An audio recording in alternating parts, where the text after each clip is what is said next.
Chapter 28. Jin dan Gunung Gari, 1. Berbaring di tanah, aku menatap langit-langit. Panas terik mengguyur pakaian saya. Bos penjara bawah tanah telah terbunuh, tetapi panasnya tetap ada.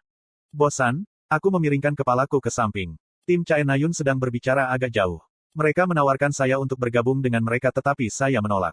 Saya terlalu lelah untuk menjawab pertanyaan yang pasti mereka tanyakan. Pada saat itu, Chae Na-yun, yang mencuri melirik ke arahku sebentar, mengambil napas dalam-dalam dan bangkit. Lalu, dia berjalan mendekat. Petik 2. Dia membayangi saya dan menatap wajah saya. Apa? Aku meringkuk hanya dengan tubuh bagian atas. Melihat keringat menetes ke bawah, Chae Na-yun sedikit mengernyit. Tapi setelah meluruskan ekspresinya, dia duduk di sampingku. Tentu saja, dia masih sekitar 10 kaki jauhnya. Petik 2. Kupikir aku harus mengatakan ini. Saya tidak yakin apakah dia malu atau malu, tetapi Chae Na-yun berbicara dengan susah payah sambil menatap langit-langit. Terima kasih. Petik 2. Aku benar-benar kehilangan kata-kata. Aku menatap Chae Na-yun dengan linglung. Kata itu adalah salah satu yang saya pikir saya tidak akan pernah dengar darinya. Chae Na-yun. Usia 17 hingga 27 dalam cerita. Dia baru berusia 16 tahun di usia Amerika. 1. Meskipun usianya masih muda, kehidupannya jauh dari normal. Itu penuh dengan tragedi. Tragedi pertama seharusnya terjadi pada hari ulang tahunnya yang ke-6. Pada hari yang seharusnya menjadi hari paling membahagiakan bagi anak berusia 6 tahun, ibunya dibunuh oleh seorang jin. Setelah kejadian itu, kepribadiannya berkembang ke arah yang sama sekali berbeda. Anak itu, yang impiannya adalah menjadi seperti ibunya, menangis dengan air mata dan berusaha menjadi pahlawan. Sementara anak-anak lain seusianya tertawa dan bermain-main, dia berlatih memukul dan melanggar target. Bekas luka sejak hari itu terukir di bagian terdalam hatinya. Sebagai chaebol generasi keempat, bahkan memiliki teman sejati, untuk memperbaiki luka ini adalah memalukan. Mengungkap pikiran terdalam seseorang mirip dengan mengungkapkan kelemahan seseorang, dan hiena yang menyerang dunia luar akan melompat pada kesempatan mereka untuk mengambil keuntungan. Dengan demikian, satu-satunya orang yang bisa dia percayai dan andalkan adalah kerabat darahnya yang juga berbagi rasa sakit yang sama, Chae Jin-yeon. Karena ayahnya terlalu sibuk sebagai penerus keluarga chaebol, dia jarang melihat ayahnya. Tapi dunia yang kejam ini bahkan telah mengambil Chae Jin-yeon darinya. Emosi yang pasti dia rasakan. Saya tidak tahu karena saya tidak menulisnya. Tetapi jika saya harus menebak, Chae Na-yun kemungkinan besar mengasah keyakinannya untuk menjadi lebih tajam. Hanya percaya pada dirinya sendiri dan mengambil pengejaran kekuatan sebagai jalan hidupnya, dia pasti mengabaikan luka yang memburuk di hatinya. Memberitahu dirinya sendiri bahwa dia akan mengatasi semuanya sendiri dan tidak membuka hatinya untuk orang lain, dia pasti telah menempatkan dirinya melalui pelatihan fisik yang sulit dan menyakitkan. Karena itu, tidak banyak orang yang menerimanya terima kasih.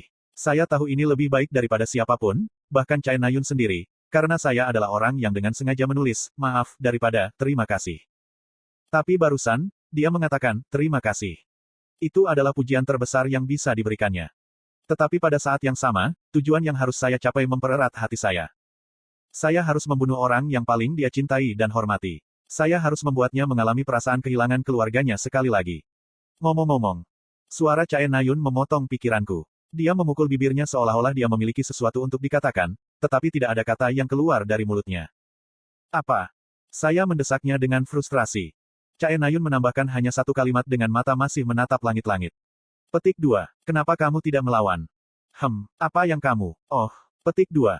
Dia berbicara tentang antek-antek Shin Jong-hak. Meskipun dia adalah orang yang menghasutnya, sepertinya dia merasa simpatik karena aku tidak melawan. Saya memberi jawaban sederhana. Karena aku tidak bisa menang walaupun aku melawan balik. Chae Na-yun mengerutkan alisnya dalam sekejap dan akhirnya kembali menatapku. Dia benar-benar memiliki wajah bayi. Tidak seperti Yoyon-ha, yang terlihat seperti orang dewasa, pipi Chae Na-yun masih memiliki sedikit lemak bayi. Apakah itu karena magma golem memukulnya? Dia tampak seperti roti. Saya tertawa dalam hati. Apa yang kamu bicarakan? Aku melihat kekuatan senjatamu dengan mataku sendiri. Oh itu. Aku mengeluarkan Desert Eagle dari tasku. Untuk mengembalikannya ke ruang ekstradimensional saya, Stigma harus memulihkan kekuatan sihirnya. Senjata pribadi. Apakah itu menjelaskannya? Petik 2. Melihat senjata peringkat tinggi saya, mata Chae Na-yun membelalak kaget. Kamu tahu kamu akan dikeluarkan jika kamu tahu, kan? Itu sebabnya saya menggunakannya hanya ketika saya perlu.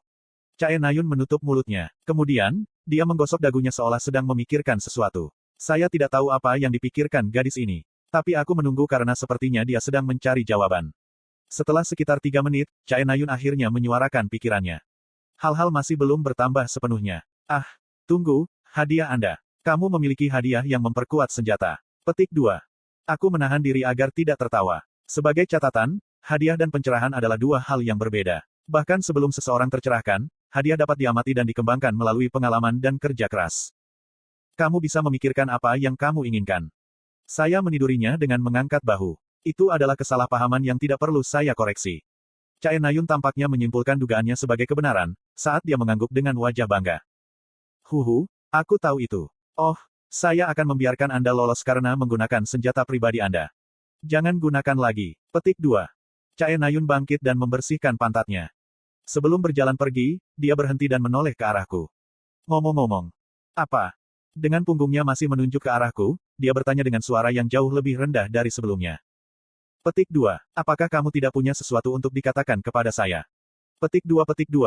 Pertanyaan yang dia ajukan dengan acuh tak acuh membuatku tersentak. Ini mungkin tawarannya untuk rekonsiliasi, bahwa dia akan memaafkan saya atas komentar tidak sensitif saya tentang kakaknya. Jika saya benar, dari apa yang saya ketahui tentang kepribadian Chae Nayun, dia membuat konsesi besar. Bukan saya. Namun, saya menolak tawarannya dengan jelas dan juga bangkit. Hubungan saya saat ini dengan Chae Nayun berada pada jarak yang sempurna.